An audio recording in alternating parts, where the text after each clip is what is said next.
like sometimes it gets worse. Like it's Right. like you get better at it, and then it's like, oh, this sucks. Oh, we're live. Hey. Right. Yeah.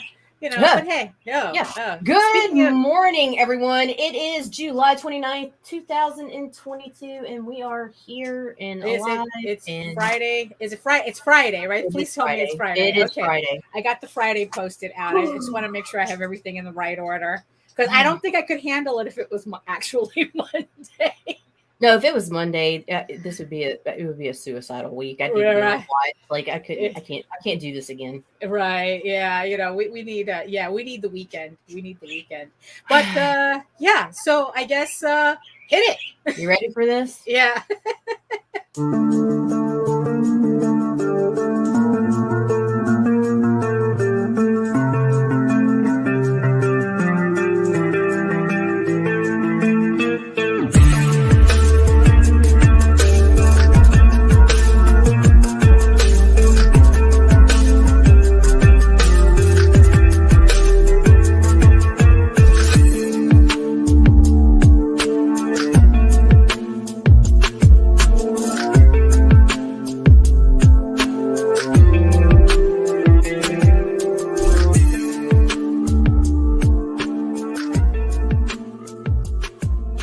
Infamous gunslinger Desmond Gibbons, better known across the Wild West as the Cactus Kid, comes to the sleepy town of Clarkson. Trouble finds him in the unlikeliest of sources, the sheriff. After their conflict, the Cactus Kid finds himself inexplicably wearing the badge of a lawman. Later, while on the trail of a serial killer, he and his deputy run afoul of a powerful druid, and the events that lead to the Cactus Kid's transformation into the hulking, four-armed projectile reptile are even more than the druid bargained for. From the Wild West to current-day Los Angeles, where he meets superheroes Black Eagle and Red Hawk, and forms an uneasy alliance with the stunning but deadly Kitty Hawk. Join the projectile reptile on a journey of gunslinging druidic magic, superheroes, and artifacts. Projectile Reptile from Dojo-kun Comics, only on Indiegogo. Are you ready for the truly Wild West?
Pow. Oh. And hey, good morning, Daphne. Good morning, Nita. And yes, and coincidentally, you are wearing at least what's left of a Roadkill Rampage t-shirt. So with all its rock and roll rippage. But it's actually kind of fitting, I know, right? This right? is like after being chased by some mysterious force all night. Right, exactly, Oh wow! So welcome everybody. Welcome to the Friday edition of TR2 TV, your favorite channel. I still can't get over that. But then again, I am easily amused. But so wow! It's like, are we really on episode 59? We are. I can't wait till we get to 69. We Oh, have to do something nice. totally special, right? Nice.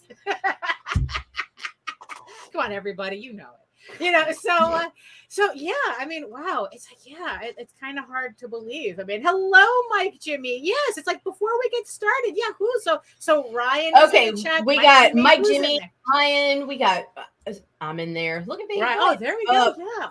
Rob Inception. McCartan. Oh my Morning, goodness. Rob. Hello, Rob. Welcome. Tanner Welcome. Hurley. Yes. Good morning, Tanner. He has and just to let everybody know, Rob Multari has Thank you, Snowpaw issue 2 now on pre-launch. So he's in pre-launch. Awesome. Yeah, he's in pre-launch. So Rob, feel free to I don't know if he can put a link. DM me the link. I'll throw it up here. Yeah, so we'll put it in there, in the chat, because we know everybody loved issue 1 of Snowpaw, so we know nobody wants to miss issue 2 of Snowpaw. So yeah, let's put that link in there.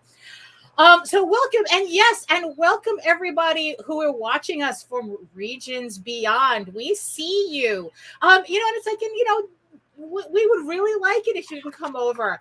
If you're watching us on Twitter, if you're watching us on Facebook, come on over to YouTube. Come on over and join the sexy people in the chat. We know it's like, we have good conversations here. The chat knows how to really keep it hopping. So come on over. But I understand if you're shy and whatnot, and you're probably at work and you're just listening to us. So that's okay too. So hello everybody.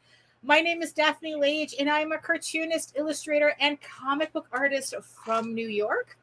I have been self-publishing comics since 1992. This is what happens when you don't hydrate before a show. You get all dry mouth.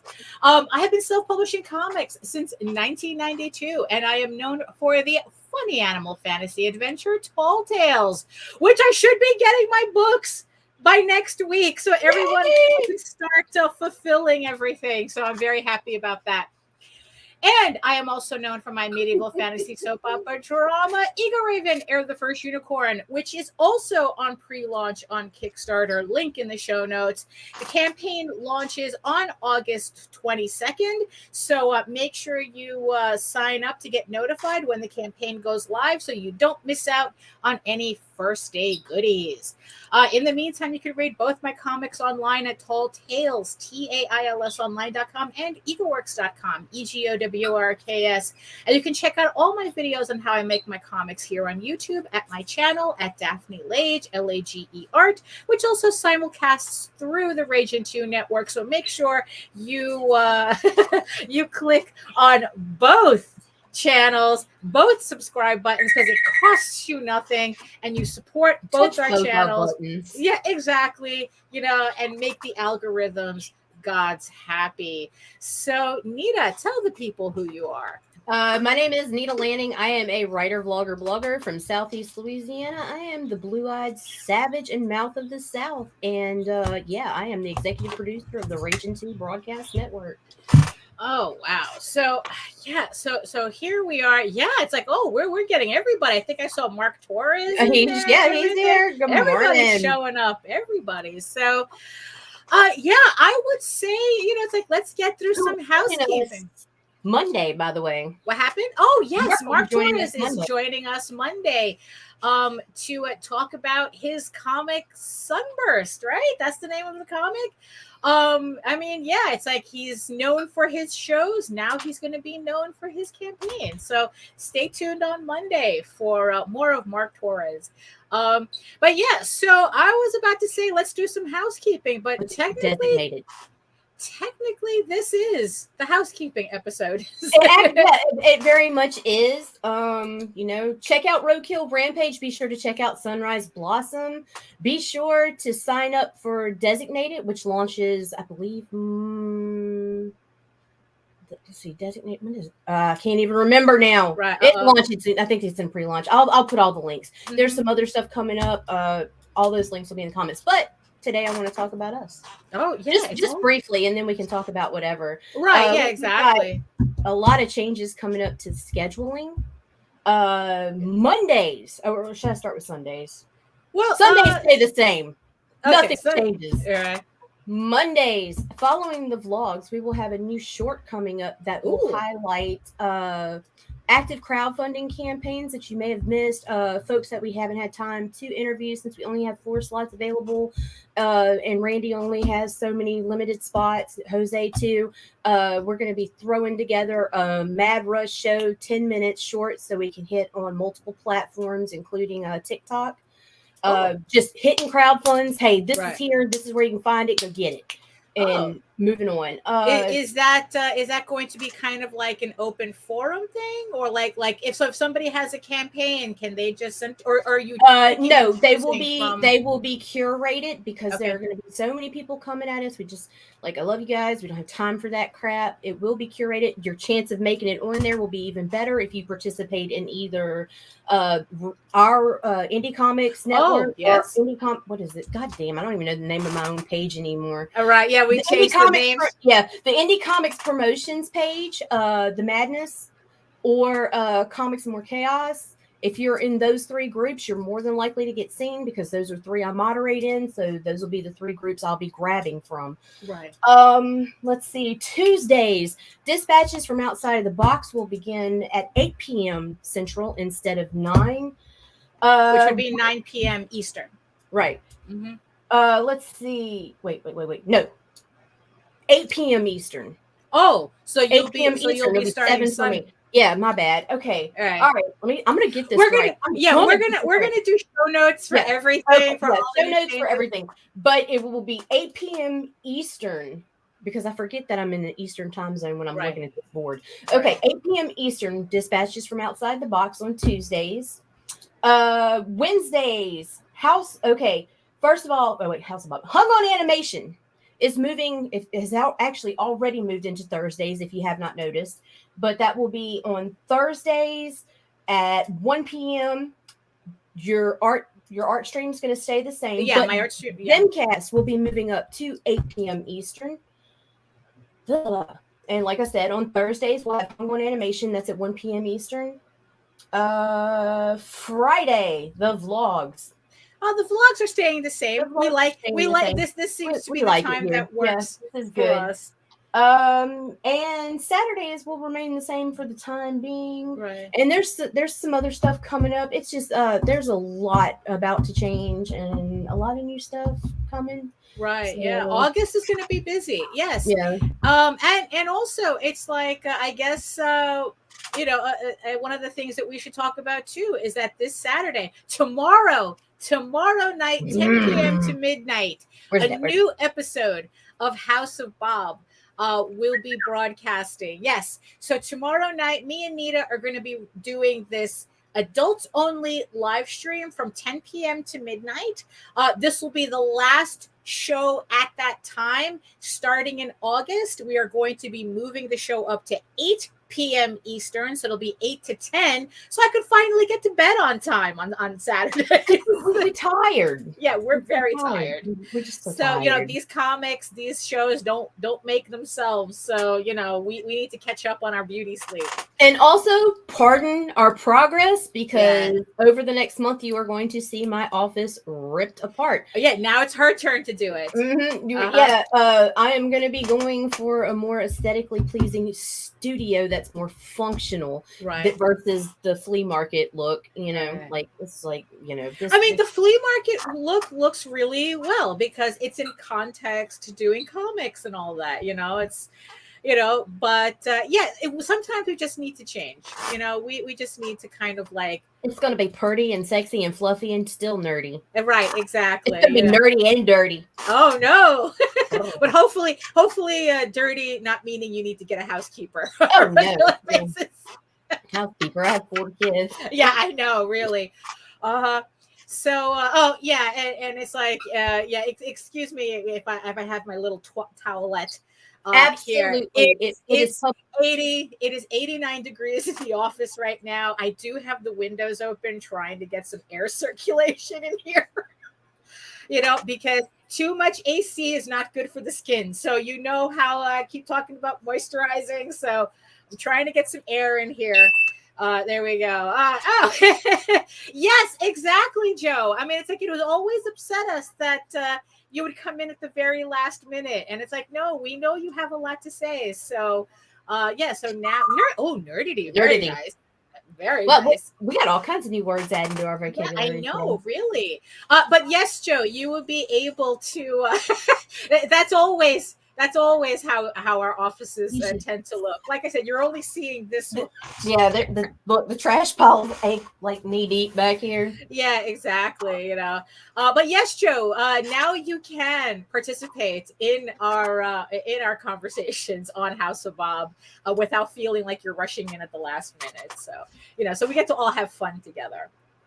Um, yeah, but I think that hey, Murphy, I think that it's like Hey, a Rose. yeah, it's a lot of change. Like I said, I'm really surprised we're at episode 59. I mean, it's like I don't know, it just seems so long ago. Like I don't know, it just seems like we've always done this Yeah, for some but it's reason. weird because I go back and forth. One minute it seems like forever, and then the next it's like just started. Right. Yeah, Like, exactly. It's so weird. I mean, yeah, it's just one of those things where if you had told me 5 years ago I'd be regularly broadcasting on YouTube like this, I'd be like, oh, no way. It's like no way that doesn't happen.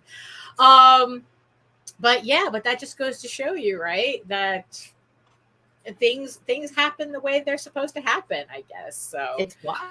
it really is, but then again, it's like, look, it's like I'm still kind of getting over, like not getting over, but still having processing the whole thing that it's like, wow, it's like I have a trade paperback coming up. Wow. I mean, it's like that's still kind of trippy for me. That it's like, wait a minute, didn't I just release issue 1 of Ego Raven? Like, it's like, no, that was last January. That was January 2021. And that was my very first solo promo episode. Ah, For Ego Raven issue 1. Oh, that's Yep. sweet. I'm like, check out her comic. Her name's Daphne Lage. It's awesome. Thank It was you. like, oh my god, I was awful. Yeah. Well, no, it's okay because it's like we all got to start somewhere, and it's like, look, I can barely get through any of my live streams without still stuttering. I don't know. It's like I seem to work best with cue cards all over. It was like no eye contact with the camera. I refused to look at the chat section because if I didn't see them, I didn't have to talk to them. Right. And it was like 3 minutes in and out. It was a quickie, Daphne. Right. Well, hey, sometimes you need a quickie to get your day started. But speaking of quickies, although I wouldn't consider an hour a quickie. So I've been experimenting this past week with doing some Facebook exclusive streams. Yeah, so another reason to tell them what happened. Tell them what happened though. Well, there's a lot that happened. I guess the flagging part. Tell them about the flag. Oh, yeah, exactly. Yeah. Oh my goodness. So I did. So another reason for everybody to be following me on Facebook is that now I am experimenting with an exclusive stream just for Facebook. So, the thing is, though, it's just an hour long, usually from 2 to 3. I'm literally just working, and it's just music playing. So I mean, I'm not talking, but I see. Yeah, exactly. It's an appetizer stream, and I'm not. Hey, Pops. Oh, good luck. Good luck on the Savannah show. Yes, safe travels. For sure. Yeah. So I'm not conversing with everybody, but I do see everybody in the chat. So even though I'm not talking, I will acknowledge you somehow, even if it's just putting your comment on the screen. So I am watching it. It's just that it's something different. Like Mike Jimmy says, it's a little appetizer. Like if you want the longer show with the actual talking. Sometimes we gotta flash solo. Yeah, I know, really. That's what the Wednesday shows are for, when we're having this whole conversation and whatnot. But these are kind of like the appetizer shows to kind of like as a thank you for everybody who supports me on Facebook. So I've been trying that out. So the funny thing is that, so what Nita was saying. So the first episode went really well, except Facebook keeps dinging me for the music that I use. I use Epidemic Sound. I have a subscription to Epidemic Sound, and I run Epidemic Sound through the audio. So that's the music that I'm using on the show. So I got dinged on it. Not that bad. It just means that North Korea can't get my can't watch my videos. So yeah, and Antarctica and Micronesia. So to give you an idea, as to what this copyright claim means.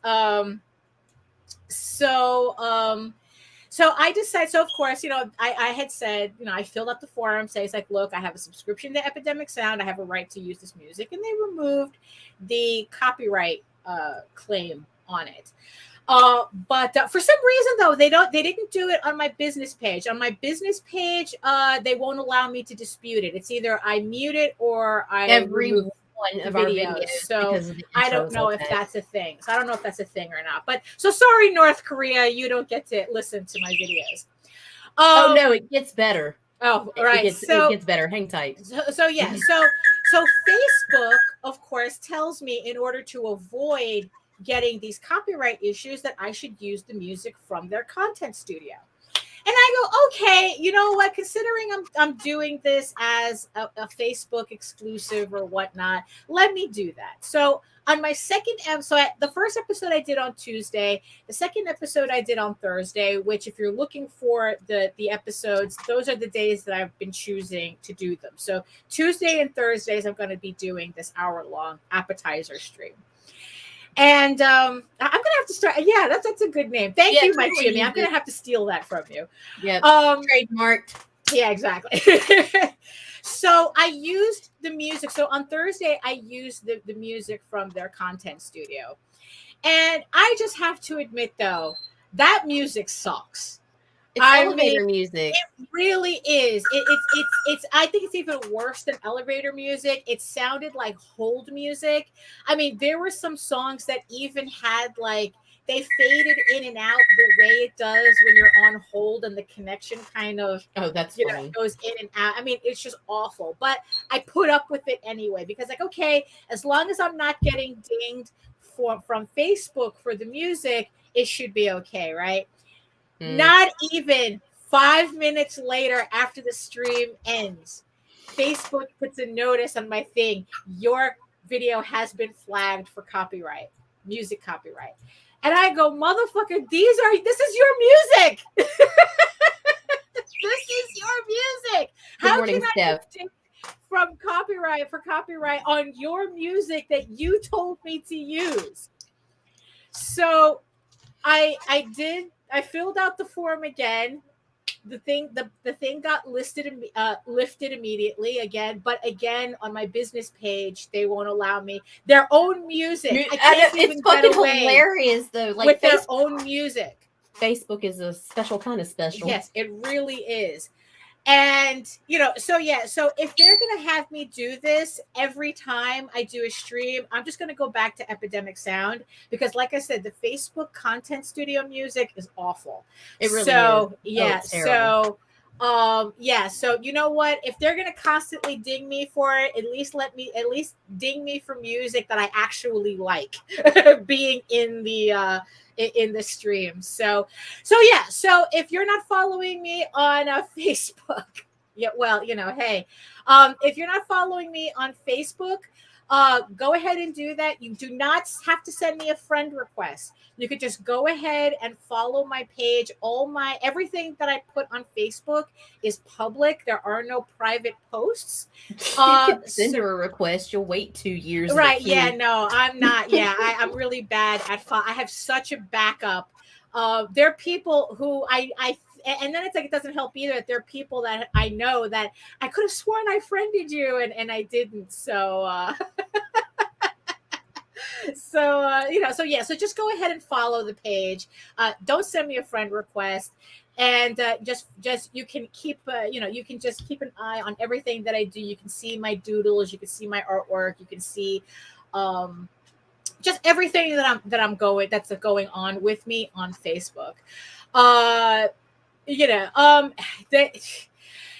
Well, yeah, it's kind of weird. It's those permissions, that those weird permissions that it's like, you know what? It's like, look, this is what happens when we allow giant platforms to take over everything.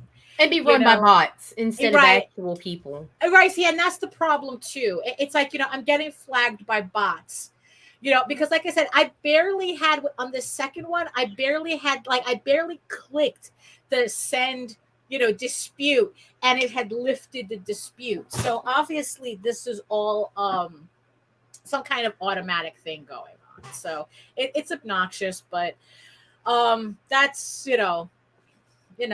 that's how it goes. So yeah. So what's going on with you, Nita? Renovations. So you've actually started that. Well, actually, renovations right now is actually cleaning my side of the room so that I can start pulling stuff out and stacking in there. Right. Yeah. And really planning out how I'm gonna lay this out to utilize the little bit of space I have. Yeah, exactly. Yeah, you see, that's the thing. It's like the smaller the space, the more you really have to be efficient with it. But I don't know. You've been telling me all the stuff that you've been planning for that, and I'm really looking forward to seeing the end result. I mean, like I said, it's going to go one of two ways. It's going to be epic, or it's going to be a fail, and either way, it's different. So. Well, it's like, I mean, but what's a fail? That it looks like a comics bordello. Wait a minute, or is that shop, Daphne? Part? A slut shop, or is that the win? So either way, it's a win-win. Right? So it's like, look, it's kind of like my neighbors who put in this new gate and this new awning thing. That's kind of like this black and gold monstrosity, but at the same time, there's just something absolutely epic about it. I mean, so it's like, you know what, screw it. It's like, good for you. So you know what, no matter what happens, everything, any improvement is always an improvement. It's like, And sometimes multiple personalities just need a change of scenery. Right? No, yeah, exactly. Like, it's what I do. It's what I do when I start getting uncomfortable. I rearrange furniture. And right now, the way the layout is in the living room, I can't rearrange the living room. I can't rearrange the bedroom because C Studio's in there too. Right. Yeah. And the kids' rooms, well, they're just going to destroy it anyway. So it's like, what's left? Right. Yeah. You can only fix up your space, but at least you're doing it because you aesthetically want to change it, not because you have constant flooding. And I need it more efficient. Like, right. I really need, like, the way it's set up right now is kind of backwards. Like, I know I said that when everything was on that wall, right, but now it's a left to right backwards. Mm-hmm. So I'm gonna have to move everything anyway. So right, but it's exciting. Yeah, it's exciting. The worst part though is when you start realizing that you can't fit everything back. Actually, with the shelving I'm gonna have, and the fact that the drawers are gonna be under the desk this time, right, I'm gonna have more room than I had before. How lucky! Because I still have so much stuff underneath my bed that I am completely unable to bring back into this office. Like I mean, it's kind of like, holy crap, how.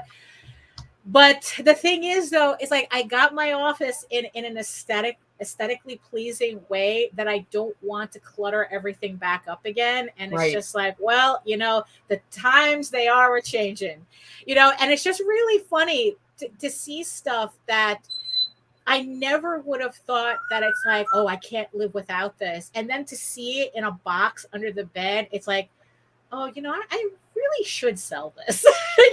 like just how quickly, And then the second you sell it, you're gonna want something you sold. Right. Like that hasn't been an issue for me. What I've noticed is that once lately, if I sell something, I forget I have it, that I've ever had it. I used to collect, well, it's like, I had to really chill on it. Like I used to collect like Tokidoki purses before I moved on to Loungefly like a degenerate. And so I sold a lot of those purses. And to this day, I'm like, why did I have so many of those purses? I only kept my favorites. And even then, there are some that I'm looking at going, why do I still have this? I mean, And now it's like I'm looking at a lot of stuff that came out of The Office, and it's like, yeah, exactly, out of sight, out of mind. And it's like, oh wait, why do I still have this?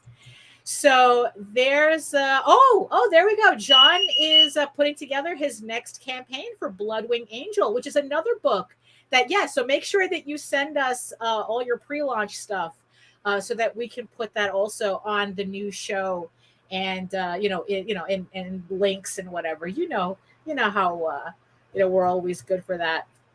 Oh shit. Yeah, but yeah, exactly. So we're just hitting the half-hour mark, and speaking of marketing, there's something that I wanted to talk about concerning that. So do we have any bumps that we need to run, and or should I just start let me show some love to my dudes. Okay, so there we go. So hit it.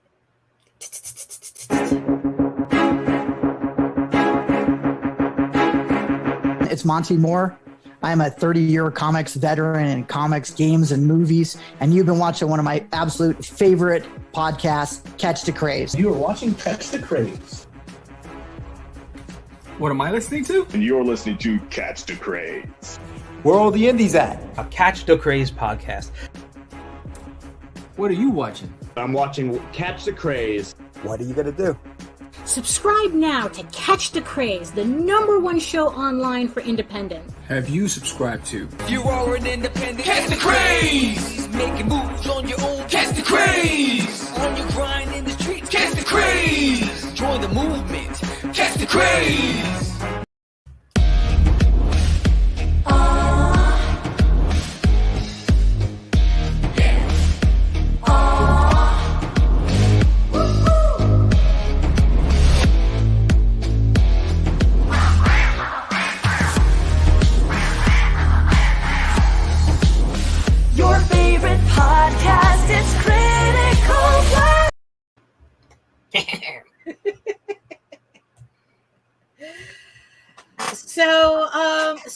So it's like we're always talking about marketing and whatnot, and how to kind of like try to beat the algorithms, or at least use it to our advantage as much as we can, whether it's YouTube or promoting on social media, or getting our book noticed on Kickstarter. I know that I've been it depends. This should be a show. This should be a show, pros and cons of each, and why we like each platform and what we don't like about each platform. Well, that's true, because it's like, because it really depends. Like, if you've never done a campaign before, for me, I would recommend doing a Kickstarter first before doing an Indiegogo.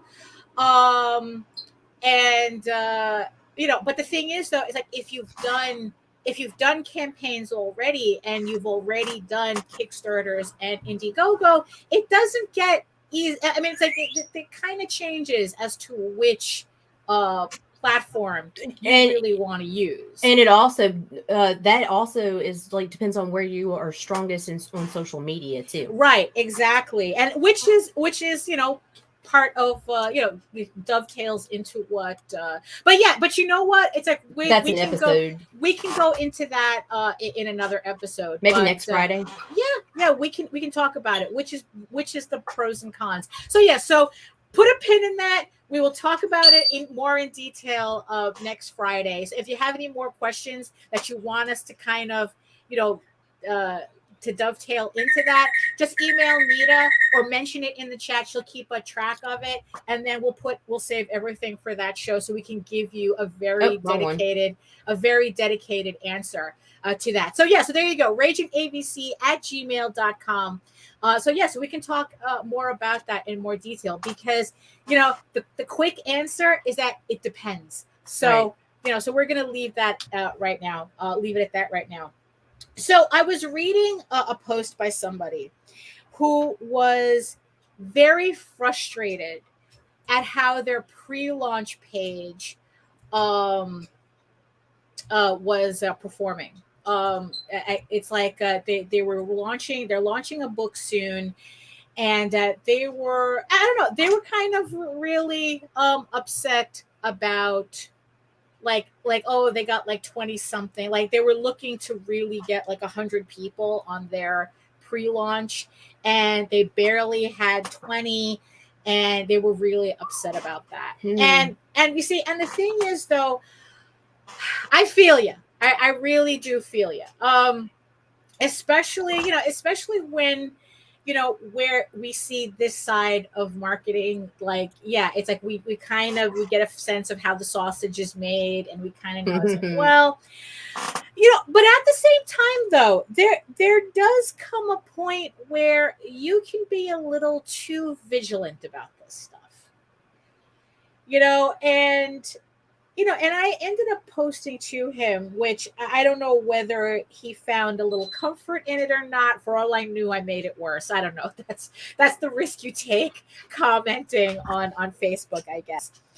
But I told him, it's like, look, it's like, don't worry. It's like, you know what? In the end, don't worry too much about those numbers when it comes to a pre-launch, especially. Yeah, I know, it's like there's certain things that we're trying to literally trigger with a really strong pre-launch. We're trying to get the algorithm to pop on that first day or whatnot. But the thing is, though, is that at the same time, if you're finding yourself despondent because you're not meeting a certain criteria, yeah, that's the part that kind of really got to me, because it's like social media has everybody crazy, where it's like you post up, and I had something similar happen to me the other day. I had a piece, I uploaded an old piece of mine from back in 95. It was the X Furries piece, again, on Facebook.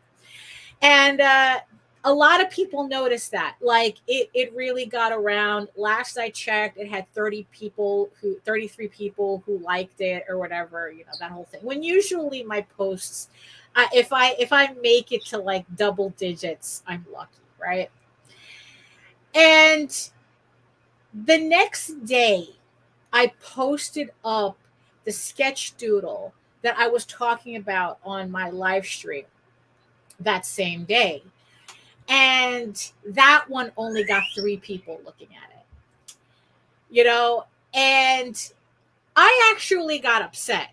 How is it that 30 people saw my post from the day before and barely anybody saw this post now? And no, it kind of got stuck in my head. And it's not the first time that it's kind of, it kind of messed me up, because it's like, right. I really had a lot of fun with the sketch, and it was like my most recent artwork, but somehow that image from blah, blah, blah years ago, people noticed that it got around, and people were commenting on it and the whole thing.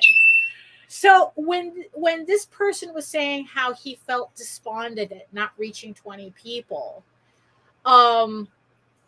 it's like I felt that, because it's like, yeah, it's hard to not take that personally. Like, what does that mean? It's like, does that mean that nobody's interested in my work? Does that mean that nobody likes this? It's like, well, 3 people liked it, 20 people liked it. But in social media terms, I mean, name 20 remember, people. This is the same motherfucking network or platform that intentionally withheld likes and comments from people's feed to do a social media versus mental health experiment on folks. That's true. That's true. Facebook, which, by the way, if academia had done that, if a university had done that, it would have been completely unethical, and everybody would have lost their accreditation. But because it was a private company, it's like, oh, fuck you. You're all guinea pigs on that. It's like, so it's like, yeah. So and here's the funny thing. So he only had 20 people that so far are following him on a pre-launch page, mind you. We haven't even gotten to the actual campaign, and he's already despondent. Right. And it's like, That's Nita, unprofessional. name 20 people that you know in person right now. In your head. You don't have to say them out loud. Just name them in your head. Like Okay. 20 people. Like on social media, they make 20 people sound like it's nobody. Right. But if you threw a party and 20 people showed That's up, a party. that's a party. Right. And 20 people, if you have a reasonably set goal, can easily fucking fund your campaign. Right, I've exactly. seen campaigns fund on 10 people or less Right. even. I've actually had a campaign do that. When I ran my original House of Bob sketchbook, I got 40 I got 40 something backers on that campaign, but I raised over $2,000 on it, with a bulk of that coming from 14 people. So it's not really the number that counts, or at least super, and obviously someone has a lot to say about that. So so that's the thing. So it's kind of like a little upsetting as to how. So, but my point is that how do we keep the numbers from messing us up like that? Well, you see, the funny thing is that Facebook actually, it was worse. Facebook started off as a bunch of college bros putting together a website to vote on who all the hot or not chicks in the college. Jose, JD Calderon. Yeah. Dude, that motherfucker, he without a fucking pre-launch, but let me tell you something. That pre-launch helps those that it helps. Yeah. JD's just a fucking whack out exception, like on everything. He does. He does things, however, and that's the thing. He just does what the fuck he wants, and we're just like, take our money. Those numbers at all. He doesn't look at those numbers at all, and he shouldn't, because it works. Because it's like he launches a pre-launch page. He's barely squeaking by on 20 people on his pre-launch, but on that first day, he's funding. So that's kind of that's the important number. It's like, did you fund? Are you funding? Are you on your way to funding? I mean, the pre-launch, it could go either way. But the thing is, it's like, so how do we keep from these numbers affecting us like this? I don't know, because even if you say it doesn't, even people who say it doesn't affect them, it still does. Yeah. You could say it doesn't, but that's not true. It's discouraging. Yeah. But you're just gonna have to get over it. You can't. Yeah. And here's the thing too. So it's like, when it comes to the pre-launch page, just because you have 20 people on it, because he was saying that, I have to get to 100 people. But you don't. You don't actually. Because here's the thing. 100 people following you on your pre-launch doesn't mean 100 people are going to back you on your first day. It's like the percentages, it's like it is extremely rare that you get more than 20% of people on your pre-launch to back you on your campaign, unless you're George Medina and you really, really work that shit to get 50%. Oh, and he did. Oh my God. So yeah. So that's the thing. I mean, it depends on how you play it, but the thing is, though, you're working with percentages, right? So whether you have 20 people or 100 people, it's like, you're not going to get those same people backing you on your first day. You might only get if you have either or, you might only get 10 people, or, I mean, and that's the thing too. He has people who it's like, they're always there. They don't have to be on pre-launch. They don't have to do it. They just know when he launches, they're there, and that's it. He has those fans that watch him regardless. We see the names, and so it's like, so we know. Now here's the thing too. It's like, if you're starting now the thing is, the guy who did this post, he was also in kind of like a really odd position, where up until this point he's doing an all ages comic. And which is a hard sell and crowdfunding. which is a hard, yeah, which is a hard, yeah, exactly. I mean, it's for as much as everybody, as much as now I'm not speaking everybody as everybody. I'm just speaking as mad general, So it's like if I'm not talking about you, that's not who I'm talking about. So everybody put your big girl panties on. Right, exactly.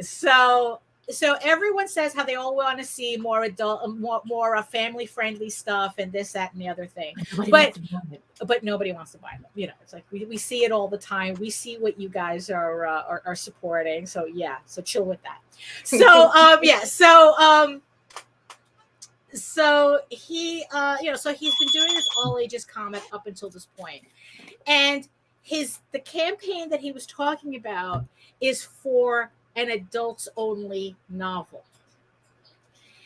And as far as I can tell, this is the first time that I've seen him put such a project out, either in format and content. Like, I was a little surprised. It's like, oh, bro, expanding your horizons there. So the thing is that, which is kind of reason why he might not be seeing the numbers he's used to, because the people who are supporting him on an all ages book might not going to be the same people going to transfer over to an adults only novel. Now, I don't know if this novel is illustrated, but either way, it's way too much on the other side of the spectrum. Right. So unless it's like this was something, so, like I kind of lamented the same thing about the novel that I'm writing, right? Where it's like, holy crap, how am I going to convert people who are used to reading Eagle Raven as a comic? For you, it's different. As an illustrated novel. But the thing is, though, it still needs a certain amount of massaging. Well, sure. It's like, I can't just outright say, okay, everything's novels now. It's like, there's a certain level of, there's a bridge that I have to kind of cross with that. I mean, we're talking about a novel that's not coming out for like another year and a half, even though I'm almost done with my first draft. But the thing is, though, depending on how much editing that it needs, the amount of illustrations I'm going to decide to put in it and whatnot, we're talking about a project that's a year and a half down the road, right?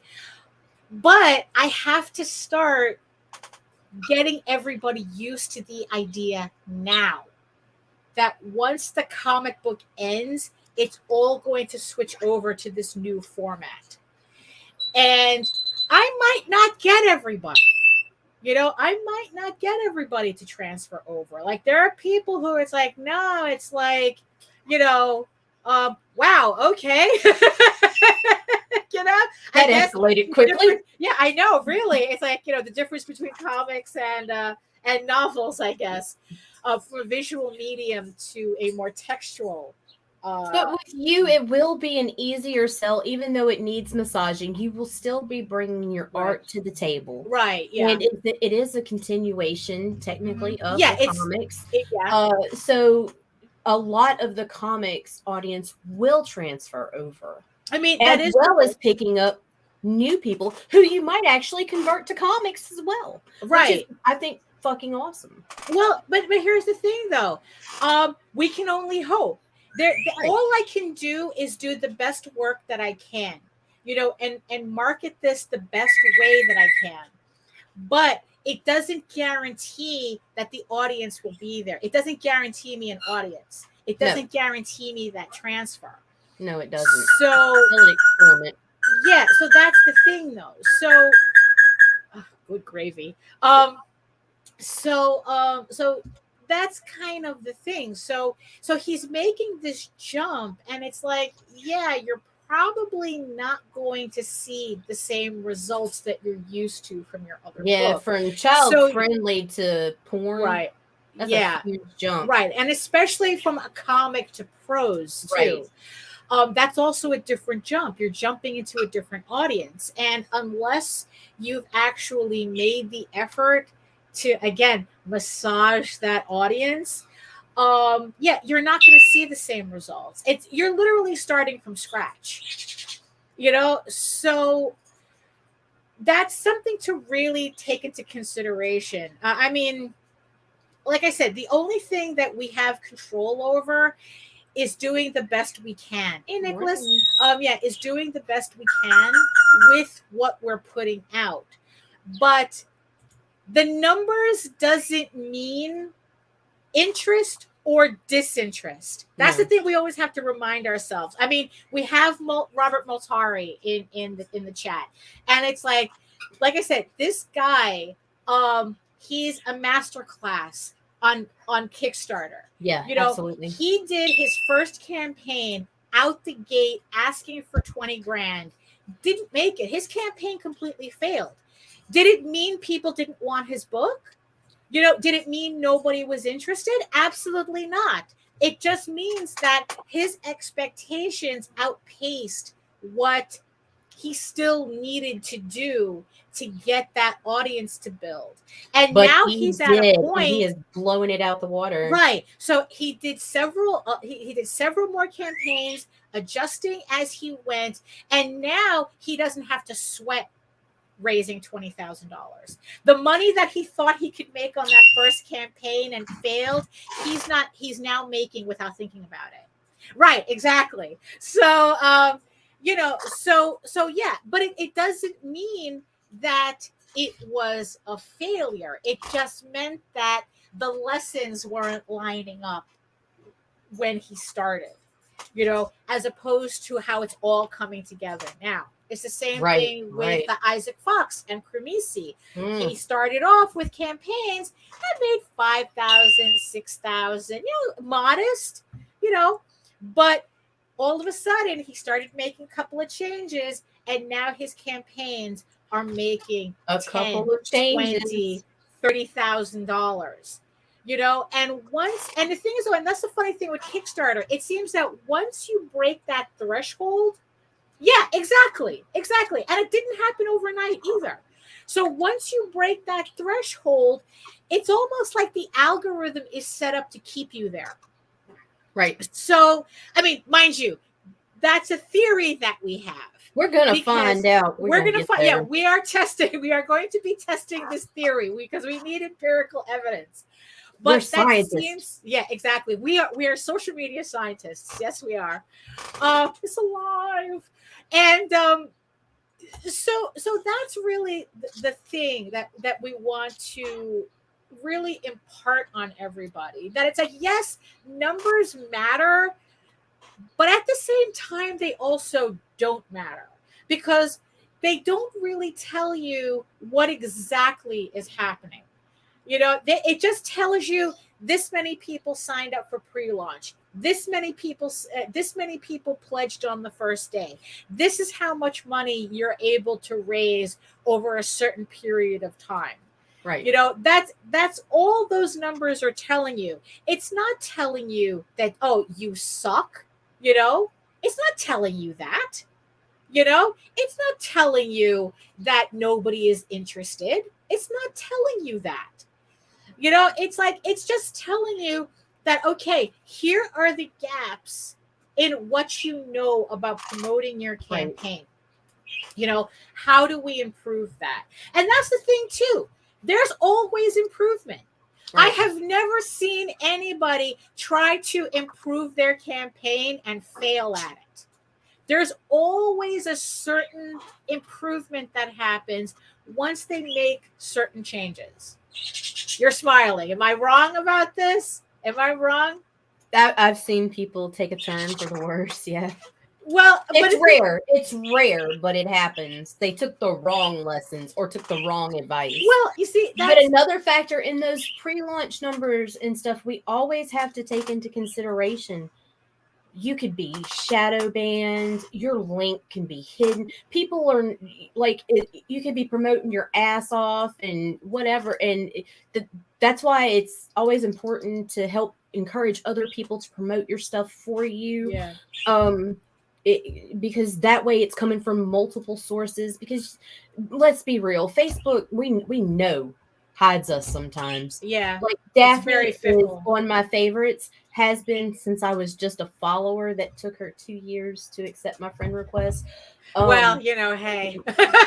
You know, but she's still to this day, as much time as we spend together on social media, on each other's feeds and stuff. Yeah. Still to this day, I have to put her name in sometimes Yeah. to see her shit. I have to Same thing tag. with Rob Multari, who I Yeah. speak with all the fucking time. Mhm. Let's see, Nick. He's hidden from me. It's just it's weird. Right. It's weird. We cannot base ourselves or our success on Yeah. projected backers, Right. because Yeah.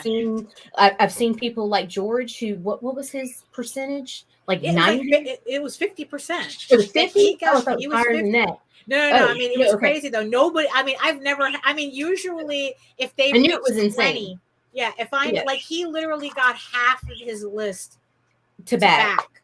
Okay, well, and then Yeah. I've seen people low end 20, 25 signups end up Yeah. with 150, 160 backers. Right. Yeah. You know? Yeah. Exactly. So yeah. All the time. Exactly. And they exactly. change daily. Right. And that's the thing. And we have to learn. I mean, look, I'm still learning to not exactly right. To not take this stuff personally.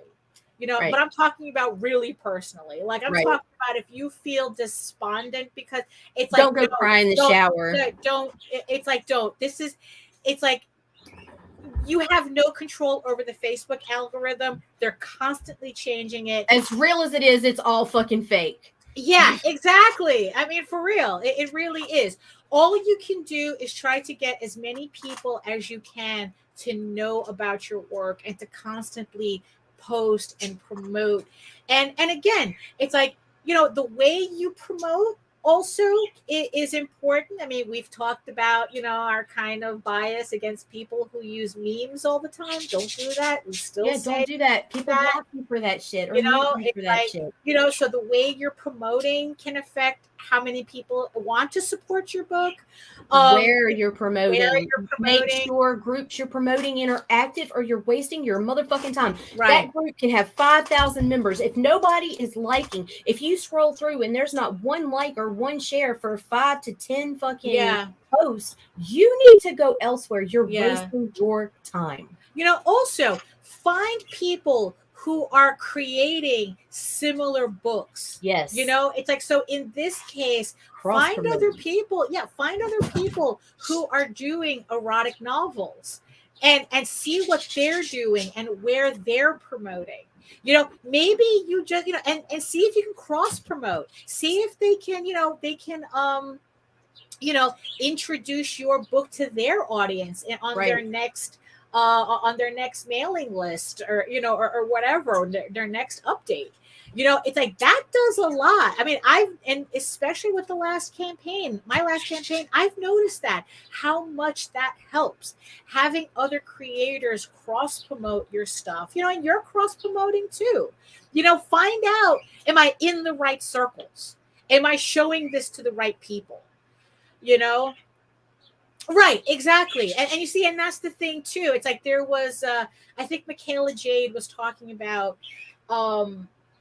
because I think Arthur Belfield had mentioned something, how he had refused 2 offers because the publishers wanted him to do all the work in promoting.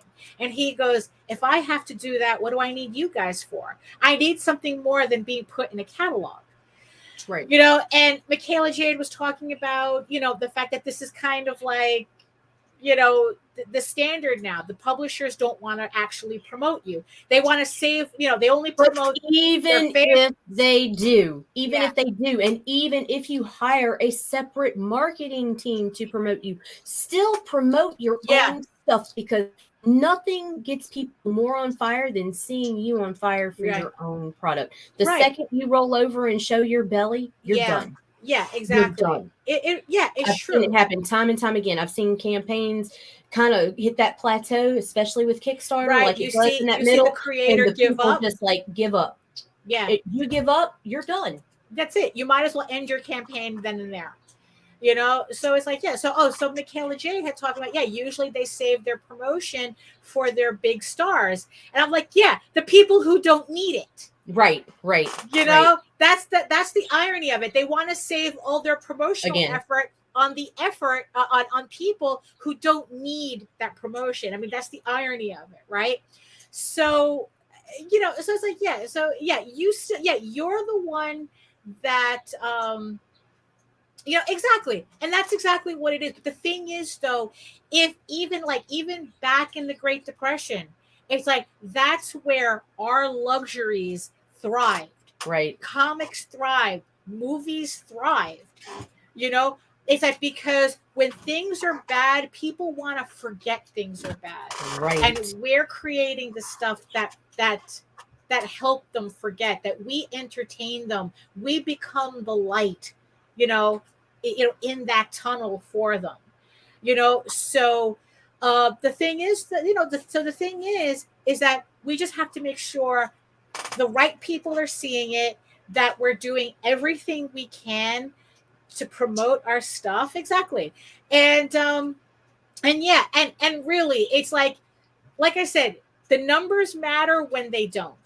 You know, it's like I said, it's like, do not take the numbers personally. It's just data points that you're just going to use to try to promote your book better, to help push your book forward better. You know, and it's like, and it's not personal. I mean, it's, do I not know let it's social media set your value. Yeah, exactly. It's like, I know it's tough. I know, you know, it's like, look, I'm still a little salty about certain posts that I make that get, you know, which ones get traction and which one, you know, don't. Me too. You know, but you know what? It's like, look, that's not, I just have to remind myself that is the algorithm, that's Facebook, that's not me personally. If I love the artwork that I'm posting, who's Facebook to tell me otherwise? Right. You know? So it's like, yeah. So it's like, so please, you know, study what you need, but don't let it define you. Right. You know, it's like, or as, you know, JD is always telling me, stop being a numbers whore. You know, just put your book out and, you know, just worry about doing your book. You know, it's like, I mean, but mind you, worry about promoting it too.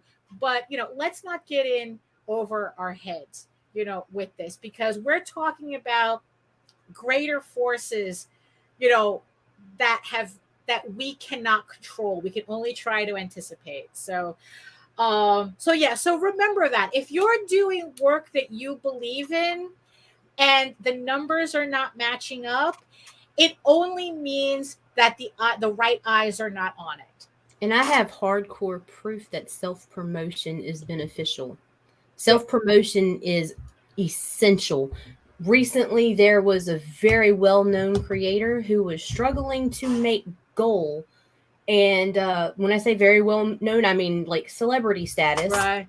He was not funding on a Kickstarter, and he jumped on the press junket and started hitting the podcast, and his numbers went up super quick, and he funded.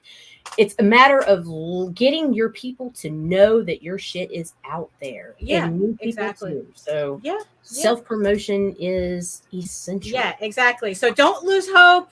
Never give up. Never surrender.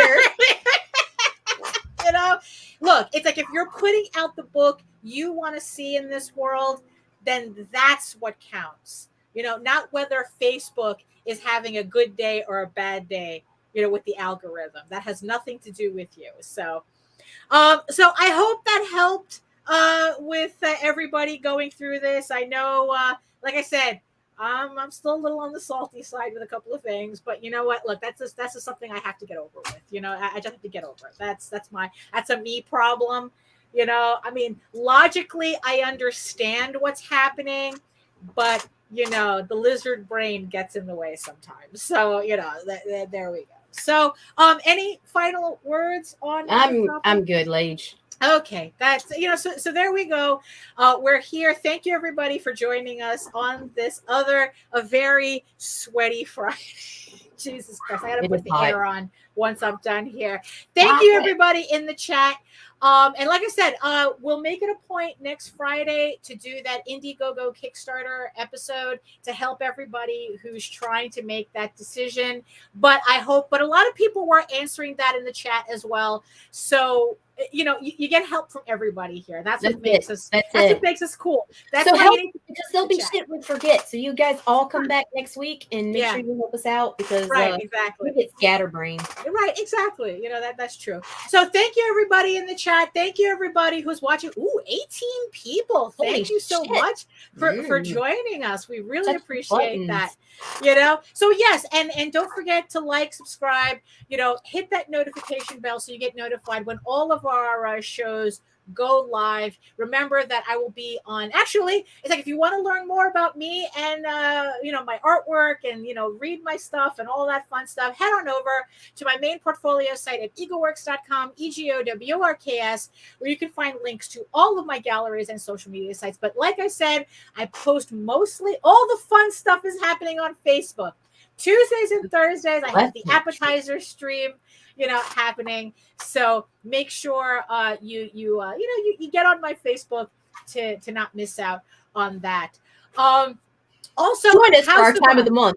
Yes, exactly. Join us, which you know, coincidentally is actually my time of the month. But hey, that's a little TMI right now. So, oh my God, Lage, no. Right. Join the horny hyenas in heat Right. tomorrow night. Exactly. Oh, Join us shit. tomorrow at 10 p.m. to midnight, where we will be having an adults only stream with adults only artwork, but adults talking about having fun in an adults only stream, where the topic tomorrow will be monster boyfriends and other fuckable creatures. So come on in, tell us about the sexy cat girl in your life. You know, we know you have those pillows. So,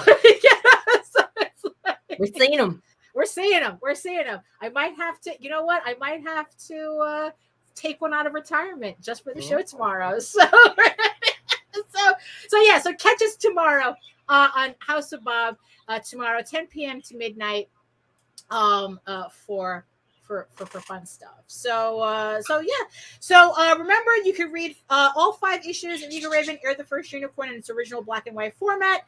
But if you prefer your fantasy to be more of a Lord of the Rings type adventure, head on over to Tall Tales, TAILSonline.com, and read the first 20 issues of Tall Tales for free. And don't forget to sign up for my newsletter. I have another update coming soon where I'm previewing artwork that's going to be showing up on the Eagle Raven Volume 1 campaign, which I'm sure you guys will like. So on that note, thank you again, everybody. And in the words of the ancients, you know, eat your food, moisturize, especially moisturize. It's like, really, it's like, even with this humidity, I still have to moisturize.